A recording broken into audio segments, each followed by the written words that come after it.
Hey guys, welcome back. And now we are talking about poly texturing, poly hair. So keep in mind that poly hair is a combination of a surface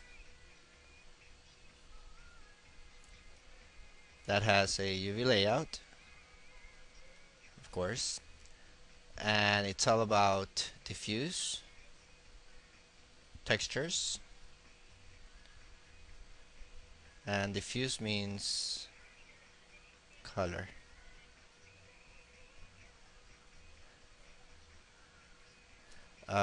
Transparency.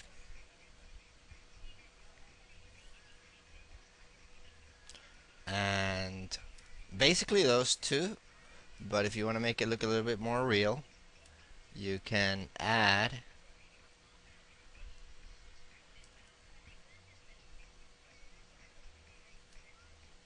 specular and bump. So in order for us to be able to do this poly hair, since it's a combination of all those elements, we need to start with the basic foundation of that. So what's the basic foundation?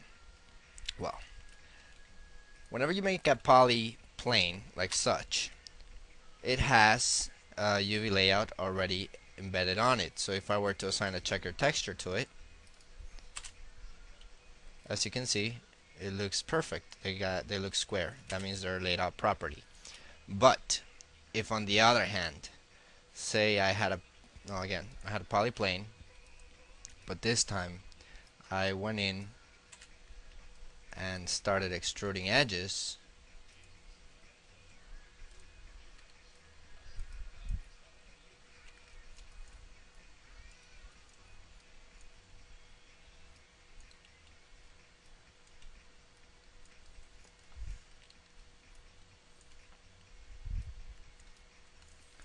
then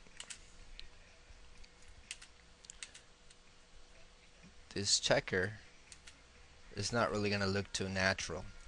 As a matter of fact, in the UV layout, there's no UV layout. So in the case of something like this, you would have to go ahead and create UVs, automatic mapping, for example. But then if you do that, you have to connect the shells. Or you can try and do a little planar mapping, but then adjust the direction of that planar.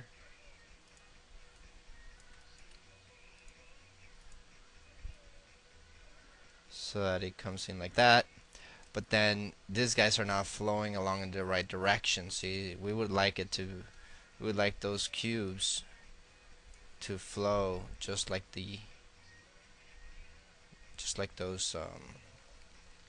what do you call those? Just like those little square thingies.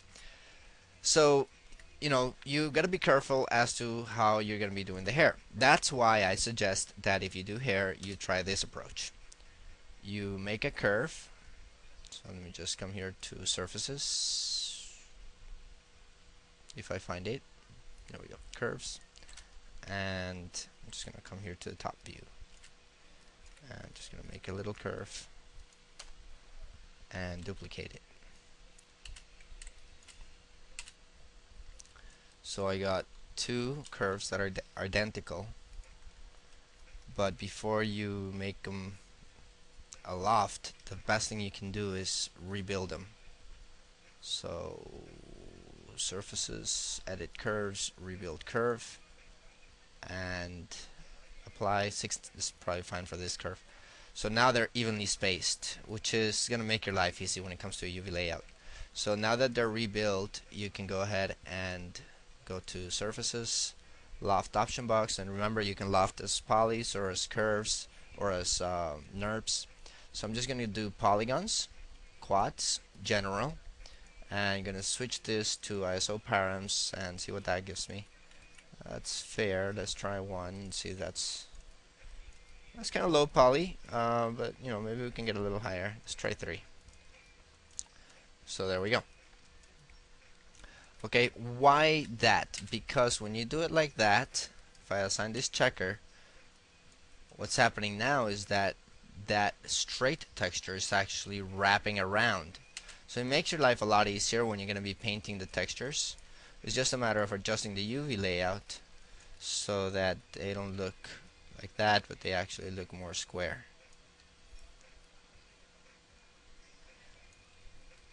Now I'm just gonna make it a little bit bigger just to see if they are square. But remember, I am coming out of the 0 to 1 space, so that's not good. Okay, they look a little bit more square now, a little bit more natural looking. So now that they're more natural looking, just scale it in, and always make sure that your UVs are between the 0 to 1 space, or inside that image that you see there, because otherwise they're going to start repeating it. Okay, so lofting gives you an automatic UV layout, and that's going to save yourself a lot of trouble. Okay, and furthermore, you can actually select the curves. I'm just going to press B and change this modifier here, and you can deform them to your own liking for the hair. The UV layout's already there, so we're good to go there. Okay, so keep that in mind. Lofting is good. Having curves and then lofting them, especially for long hair, is a good solution. But again, I'm gonna delete this, and I'm gonna go back to my simple polyplane because it's got an automatic, nice, evenly spaced UV layout. So what happens with this guy? I'm just gonna make it 2 by 2. We're going to be making a texture, and we're going to be assigning the texture to this, and then that texture, like I mentioned, needs to have all those values. So how do you go about that? Well, first thing you do is you select your mesh and the UVs, and you export a UV layout. So just go ahead and UV snapshot, and I'm going to make it simple, 512 by 512, my IFF. Just going to hit OK, and of course you want to know which is the base and which is the tip. So let's suppose that this area is going to be the base and that's going to be the tip of the hair. So the question is, well, okay, I know we're in 3D where that is, but in UV layout, is the base down here? If I select the UVs, then as you can see, no, they're not. The bottom of my UV layout is the top. I'm just going to go ahead and rotate this UV layout. So now the top is the top and the base is the base. I hope that makes sense. I don't need to re-export the UV layout, but let's suppose that you want to re-export it, so let's go ahead and UV snapshot and hit OK. Do you want to overwrite? Yes, I do. And then we go into Photoshop. So we got a UV layout, and we can open up that. Let me just come here to Hair Basics Images. That's where my out UV is. So here it is. If you want to see it better, I'm just going to make a new layer, put it underneath, and fill it up with switch this over to paint and foreground, and just there we go. So that's my background there. Just call this background, and this is the UV layout, so I'm going to call this UV. So hopefully, well, this might be a little bit of an introduction to texturing. We already know that. Let's make a new layer.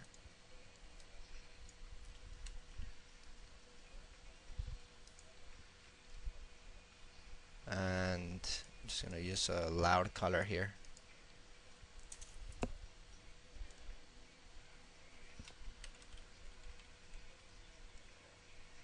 This is the base, and this is the tip of the hair texture, so keep that in mind. We also know that we are going to need a diffuser color and a transparency and specular and bump. So that's a lot of things to go over. Let's start by, I'm just going to call this layer information. And here on this new layer, let's start working. So how do you go about making hair? Well, like I said, before we talk about hair, I just want to get these principles over. So I'm just going to make a cube like that, cube selection, and a little line coming in down here, and a little funny looking triangle coming over there. I'm just gonna fill that layer with that red color. Okay? Now we're gonna hide the UV and hide the background, and let's call this texture color transp. So we can have this has color and it has transparency already because it's Photoshop CS4 and it works great with IFFs. So with that, just gonna go File, Save As, and I'm gonna call this, put under source images, gonna call it Basics 101. And we're gonna save it as a Maya IFF. There we go. IFF save. It's gonna ask you want a Maya or Amiga Maya. Hit OK. So when we bring in this texture into Maya, just gonna assign textures material to selection. Then, as you can see, we got the transparency going on there. And you know, if you don't have it selected, then it looks like we actually had modeled that. So that's what's cool about this. I'm just gonna put a little geometry underneath so you can see what I'm talking about. Alright, so that's the foundation for hair, because then let's suppose that this was a strand of hair, and if we were to put it over here and we duplicate this guy, then you can have a whole bunch of them, and then you start getting something that looks more complex than what it actually is. Okay, but that's only color and transparency. So let's come back here. How about this group? I'm gonna add this to a group. I'm gonna call this color transparency. Well, if you want to make it a little bit more real looking, you can make a specular map. Now the specular is the highlights. Now wherever things are transparent, then they shouldn't have any highlight. They should not even be there. So this is what happens. Let me just come back to Maya for a second, and I'm going to switch this material from a Lambert that doesn't have specular to a font that does, or actually a blend. It has a bigger specular highlight, so it's easier to explain. Take that specular color white, so make it really, really loud, like such. And let's just delete all that stuff. Take this guy back to its default state. And gonna go ahead and I'm gonna add a point light and press 7, so you can see a highlight right there. Right now you're seeing the highlight only on the mesh and not on the transparency. But if we were to make a render, then you're like, what? You know, it's not transparent. We're not seeing any transparency because we have specularity on that area. So we need to make the specular color of all that area, all that, it needs to be black, all this stuff.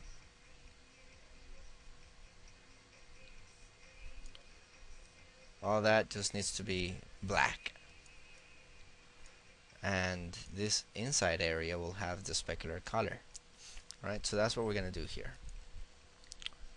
So we can assign that specular color. So how do we do that? We just have a new layer here. I'm going to call this specular, and just going to make a selection of the transparency, and you can select, in this case it's easy, I can just wizard select the transparency, but you know, if you have hair, then you can't really wizard. You just go select, load selection, and transparency. So it selected the transparency of that layer, and I just came here to specular and select inverse selection. So now I selected the outside. I'm just going to fill the outside with black, and I'm going to hide that color. So now it's obvious that all we need is the inside to be white.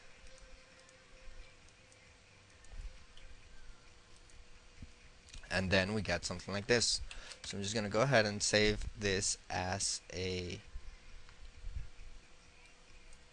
source images, so an IFF, and I'm going to call this Basics 101 spec.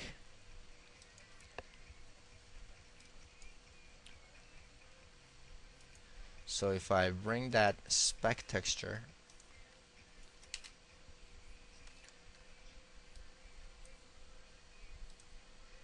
just you can middle mouse drag and drop it into the material and look for a specular color. So now what used to be really funky looking is no longer funky looking, because as you can see, all that stuff that's outside is now the specular value is 0, so that means it's not specular, and now it actually looks transparent. Okay, so we can give that a little bit of more detail and texture to the inside, but just to give it some randomness in the specularity, but we're not going to do that right now. We'll worry about that on the hair. So select this guy, shift select that guy, Control G, and I'm going to call this specular. Alright, so far so good, right? Now what about the bump?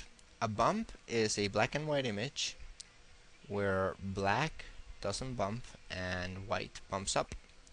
So that means we can just make a new layer, and again I'm just going to come here to the texture and select load selection, the transparency, come back to this layer, select inverse, and fill that up with black, and let's hide the color and let's hide the specular so we're only seeing the new one outside.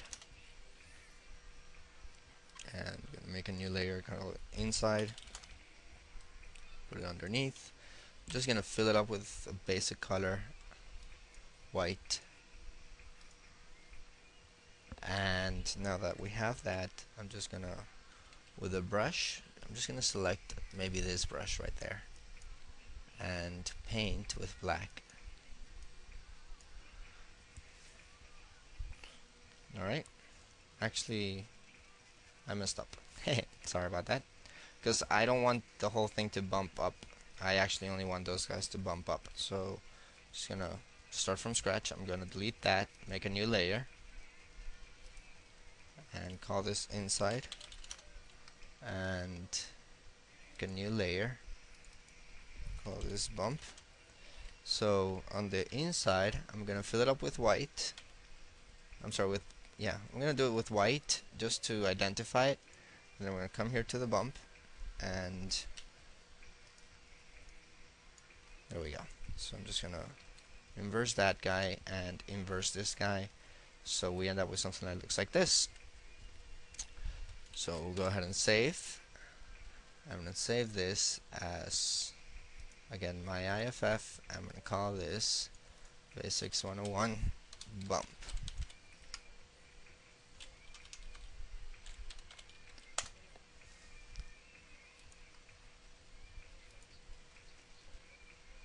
So we got this guy, we got that guy, and let's bring in the bump, and just gonna assign that bump to the bump map of this blend. And remember, every time you have a bump, you don't want to keep it at the maximum, so I'm going to take this to half and make another render. So you can see the bump there. Of course, the specular value is really high, so that's when you can start making adjustments. So let's go ahead and make a couple of adjustments. I'm just gonna come here, back in here, and group these guys together as bump.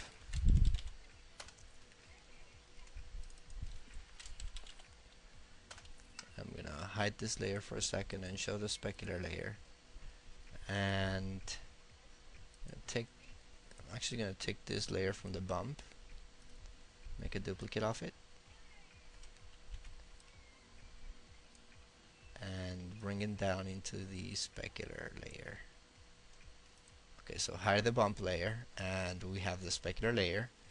And on the specular layer, I'm going to take this background, and I'm not going to make it so specular, so I'm just going to take that value down so it's not as specular. And let's make those little guys, right now they're really specular, so we can either make them really, yeah, let's make them really specular. Let's just take this guy's just a little bit less specular.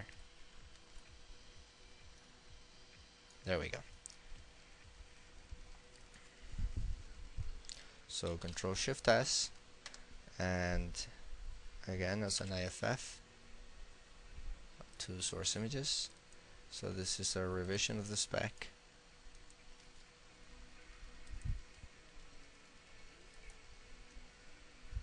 And I'm simply going to reload it and make another render. And now these guys are not specular. They look white because it's really specular, and we're also getting our bump there, and we're not getting specularity outside. So that's the principle for hair, really.